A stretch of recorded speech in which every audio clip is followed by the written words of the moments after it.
Siska Icun Sulastri, seorang janda yang berusia 34 tahun, merupakan warga Kampung Buaya RT 2 RW 1, Desa Wangunreja, Kecamatan Nyalindung, Kabupaten Sukabumi. Siska Icun Sulastri merupakan putri sematawayang pasangan Engkos Kosasih dan Eti Karyati. Kedua orang tuanya bekerja sebagai petani. Hal itu pun membuat ekonomi keluarga Siska Icun Sulastri jauh dari berkecukupan. Terlihat juga dari rumah yang ditempati mereka cukup sederhana dan berlapis kayu, bahkan terlihat mirip seperti gubuk. Lokasinya yang terpencil dan terletak di tengah pesawahan membuat rumah orang tua Siska Icun Sulastri ini sulit dijangkau oleh kendaraan roda 4 maupun roda 2. Di kampungnya, Siska dikenal sebagai sosok yang baik, ramah, dan mudah bergaul. Sosoknya yang cantik membuat banyak pria jatuh hati terhadapnya. Hingga setelah lulus SMK, ia pun memilih menikah dengan pria idamannya. Pernikahannya saat itu pun diadakan di kediamannya. Dari pernikahan itu, Siska dikaruniai 2 anak. Namun entah kenapa pernikahannya pun harus kandas. Seiring perjalanan hidupnya, ia pun kembali bertemu dengan pria yang berasal dari Batam. Pria itu pun kemudian meminang janda anak 2 ini, hingga keduanya menikah. Di pernikahan yang keduanya ini, Siska dikaruniai 3 orang anak. Namun lagi-lagi pernikahannya harus kandas.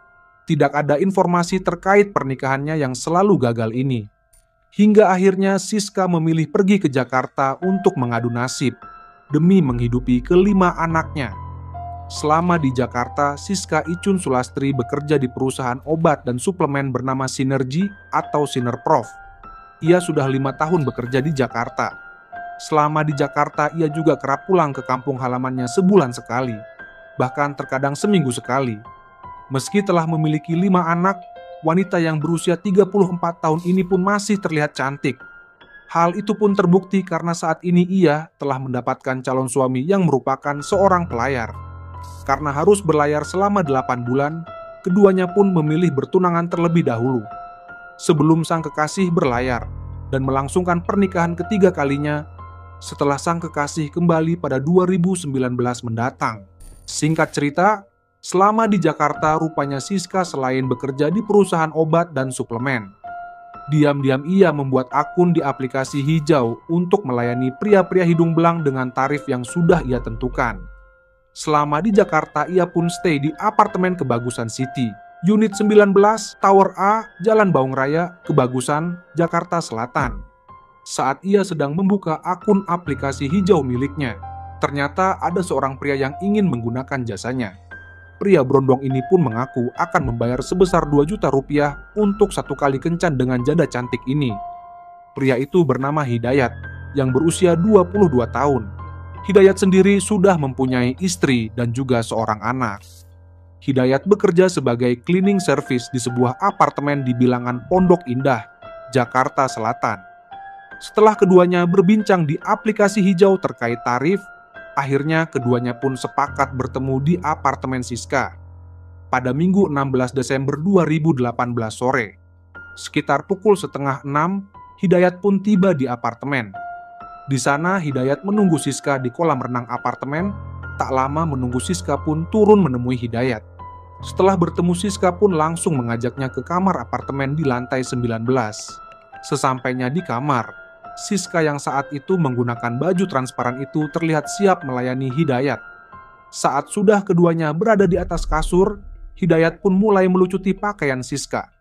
Saat Hidayat ingin melakukan hubungan badan, Siska pun meminta dahulu uang yang dijanjikan oleh Hidayat. Namun, Hidayat enggan memberikan uang itu dengan alasan akan diberikan setelah Siska memuaskan nafsu birahinya. Padahal ia yang hanya bekerja sebagai cleaning service ini memang tidak memiliki uang sebanyak itu. Dan semua itu hanyalah janji palsu yang sudah ia rencanakan. Hidayat memang sudah merencanakan ingin menguasai harta sang janda ini. Hal itu pun berubah ketika Siska mendesak meminta membayar terlebih dahulu. Karena terus menolak membayar, Siska pun kemudian mencaci maki Hidayat, bahkan sempat menjambak rambut Hidayat.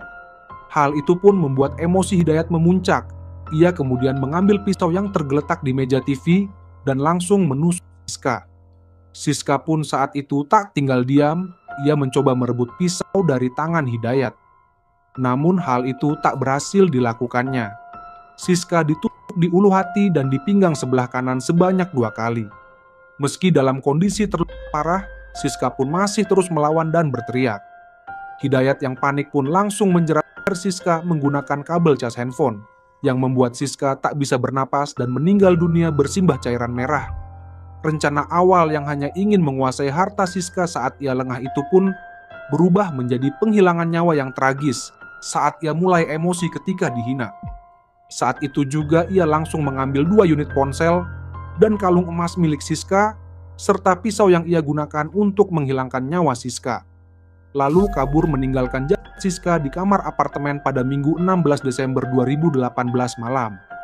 2 unit ponsel tersebut ia kubur di TPU Mangga, Gandaria Selatan untuk menghilangkan jejak.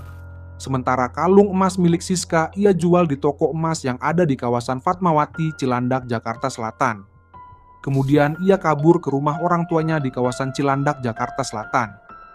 Di sisi lain, teman Siska IR dan WS pun mulai khawatir, sebab sudah 2 hari mereka tidak bisa menghubungi Siska. Terakhir kali mereka bertemu pada Kamis 13 Desember 2018. Saat itu Siska sempat mengeluh jika ia sedang wasir. Selain itu, IR juga masih berkomunikasi dengan Siska melalui aplikasi pesan singkat WhatsApp pada Minggu 16 Desember 2018 pukul 11 lewat 45. Namun, keesokan hari, Senin pada 17 Desember, IR tak lagi bisa menghubungi Siska melalui WhatsApp. Karena khawatir, akhirnya WS dan IR mendatangi apartemen Siska pada Selasa 18 Desember 2018 sekitar jam 3 sore. Namun setelah berada di depan kamar IS dan WR, menemukan pintu dalam keadaan terkunci. Mereka pun mencoba mengetuk, namun tak ada jawaban. Mereka berdua lantas meminta bantuan pengelola apartemen dan petugas keamanan untuk membuka paksa pintu apartemen. Setelah pintu berhasil dibuka, mereka pun langsung mencium aroma tidak sedap dari dalam kamar. Mereka menemukan Siska dalam kondisi tak bernyawa dengan posisi tengkurap tanpa busana di atas kasur. Rekan Siska bersama petugas keamanan pun langsung menghubungi anggota polisi sektor Pasar Minggu, dan informasi tersebut diteruskan ke Satreskrim Polres Metro Jakarta Selatan. Mereka juga menghubungi tunangan Siska yang sudah turun setelah berlayar. Tunangan yang mendapat kabar buruk itu pun langsung bergegas dan melihat langsung calon istrinya yang sudah mulai membusuk.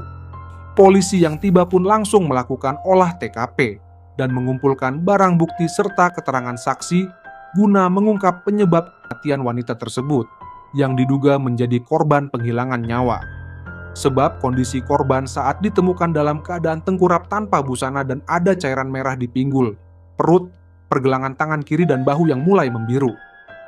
Saat Siska pun kemudian langsung dibawa ke rumah sakit untuk dilakukan otopsi. Setelah 2 hari, pihak kepolisian menyelidiki kasus ini, dari mulai menganalisis CCTV, gelar olah TKP, dan memeriksa saksi-saksi.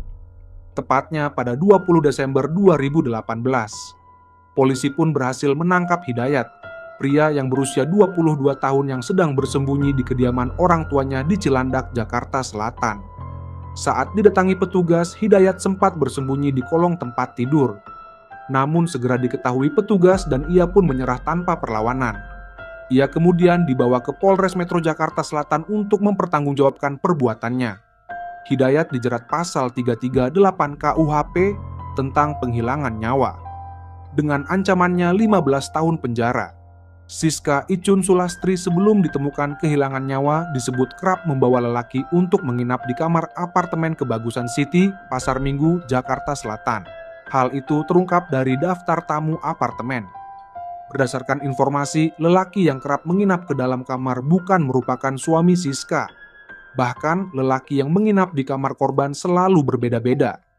Diketahui, Siska terdaftar sebagai penghuni apartemen Kebagusan City sejak tanggal 5 Desember 2018 lalu, saat Siska dimakamkan di pemakaman keluarga tak jauh dari rumah orang tuanya itu pada Rabu 19 Desember 2018 di Kampung Buaya RT 2 RW 1 Desa Wangunreja, Kecamatan Nyalindung, Kabupaten Sukabumi.